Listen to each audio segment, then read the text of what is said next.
Comment ça marche? On prend son Vitruve, on l'aimante à quelque chose en métal. Ça tient, il n'y a pas de souci.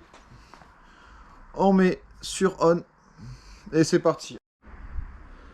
Une fois que tout est en place, on active son appli, on commence un nouvel exercice.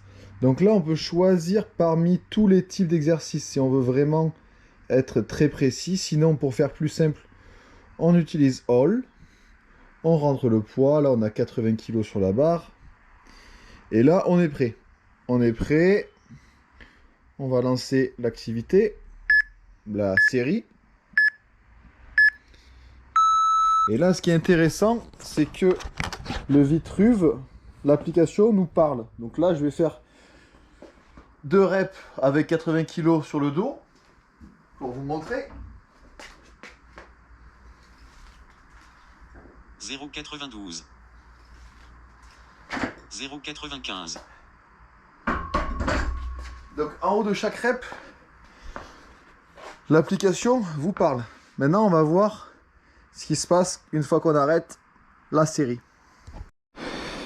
Donc voilà, là on a 7,1, il y avait 80 kg sur la barre.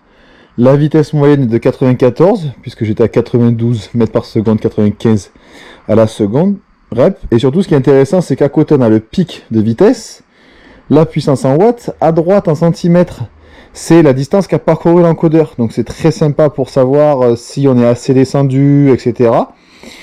Et tout à droite, on a le max théorique qui se calcule par rapport à la vitesse de chaque rep.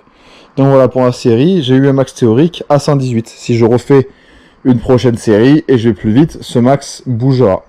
Alors c'est déjà très pratique, mais admettons qu'on n'ait pas son téléphone avec soi, donc il n'y a pas le Bluetooth, mais il y a toujours un petit écran qui permettra, même les jours où vous avez oublié votre téléphone, hop, rep 4 sur 4, 50. En résumé, le Vitruve c'est un super produit parce que ça remplit la fonction essentielle d'un encodeur qui est de nous donner la vitesse en mètres par seconde, qui après sert de base pour tout ce qui est la vitesse max, les watts, le max théorique.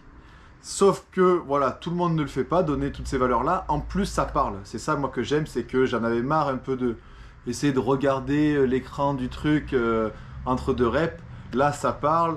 Ça donne encore un coup de boost, on n'a pas à attendre la série pour savoir si on a été bon ou pas. Ça nous donne directement la vitesse moyenne de la série, le max théorique. Il y a beaucoup de valeurs, ça peut peut-être être trop à la fin si on s'attarde sur tout. Voilà, vous pouvez soit rentrer dans le détail et regarder chaque valeur, soit rester plus basique, la vitesse, on essaie de battre la vitesse. Et voilà, c'est ça l'utilisation, une petite appli, ça se fout dans le sac. Franchement, bijou! À la fin de la vidéo, je vous mettrai aussi plusieurs captures d'écran, mais téléchargez l'application et vous verrez de vous-même comment ça peut marcher.